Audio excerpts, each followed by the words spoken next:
असलामुअलैकुम की हाल है ठीक उम्मीद करदा सारे ठीक होंगे ਤੁਹਾਡੇ ਸਾਰੇ ਦਾ ਵਕਤ ਮੈਂ ਤੁਹਾਡੇ ਆਪਣੇ ਲਿਆਕਤ ਫਰੈਂਡ ਵਲੌਗ ਦੇ ਵਿੱਚ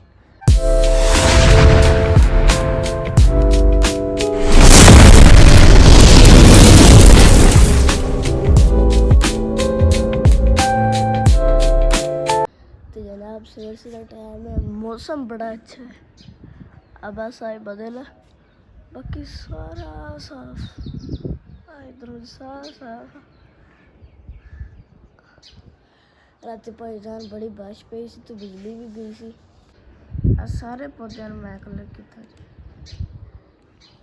पता तो है या किन्ने कलर किया तो भाईजान रात बड़ी बारिश पई सी तो जो किसान भाई से अल्लाह ना करे कोई नुकसान ना होया हो एडा खास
Later.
लो जनाब डेरे आए थे तो टाइम का पता ही नहीं लगा अजाना होने लगियां घर जाके नमाज भी पढ़नी है रोटी भी खानी है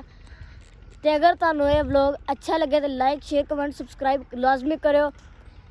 मिलते हैं अगले व्लॉग अल्लाह हाफिज डैडी।